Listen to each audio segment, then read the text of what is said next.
Thank you all for joining us today. We're excited to be here for the launch of the Task Force to Eradicate Anti-Christian Bias as outlined in the President's Executive Order. Joining me today are members of the task force and individuals who have been impacted by the anti-Christian bias.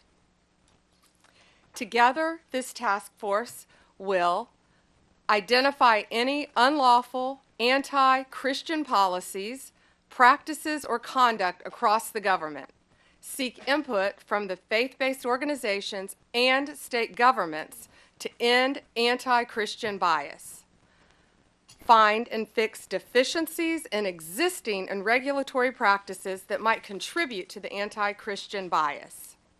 As President Trump has stated, the Biden administration engaged in an egregious pattern of targeting peaceful Christians while ignoring violent anti-Christian offenses. The president is right. Biden's Department of Justice abused and targeted Christians. Pro-life Christians were arrested and imprisoned for peacefully praying outside abortion clinics. The FBI spied on traditional Catholics in their parishes. President Biden declared Easter Sunday to be Transgender Day of Visibility.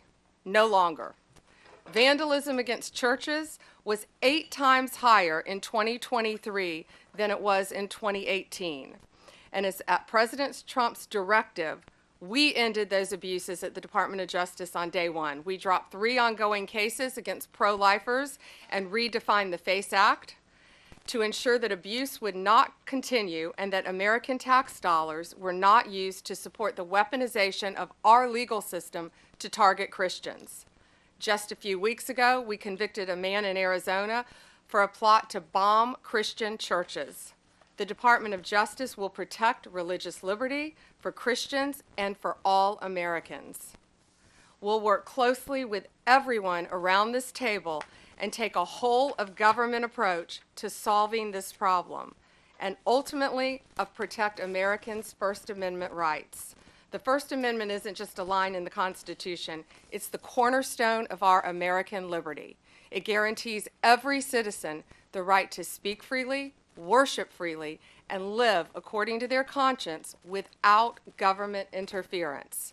Protecting Christians from bias is not favoritism.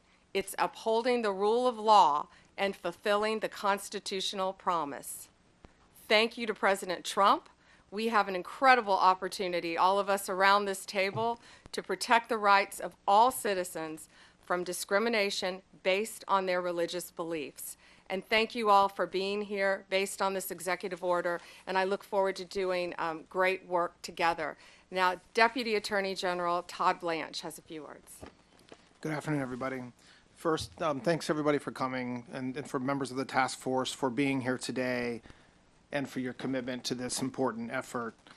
If you look around this table and the leadership that's here, I know that combined with our shared determination to establish sound, effective policies and to push back against any form of anti-Christian or anti-religious bias that has taken root within the federal government, this will allow us to carry out the President's executive order. I want to echo what Attorney General Bondi just said. Supporting the free expression of faith is not just a constitutional principle. It is something that all forms of civil government should be encouraging. At its core, the executive order we're here to talk about today affirms a fundamental truth. Every individual has the freedom to choose their religious faith. And once made, that choice should never be subject to discrimination or bias from our government. Now, unfortunately, over the past several years, we've seen troubling signs to the contrary.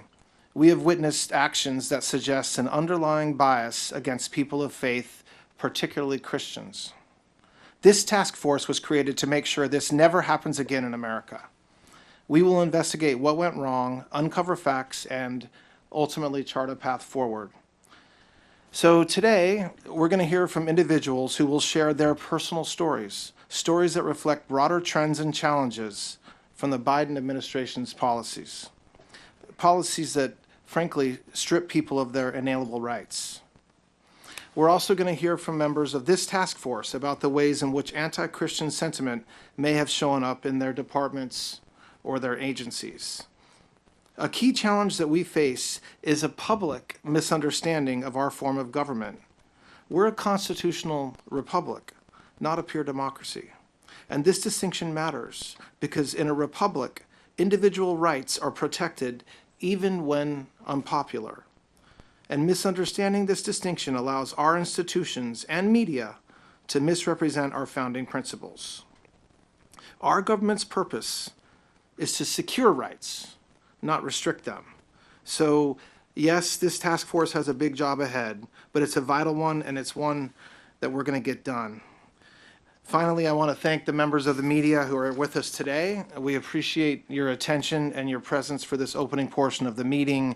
At this time, we'll be moving into our internal discussions, and so if you would please make your way out, we'll then continue with the rest of our work in a closed session. Thank you very much. Can we ask one question on topic? And it was Thank you for watching. Make sure you subscribe to our YouTube channel and be sure to watch more videos from Fox, Illinois.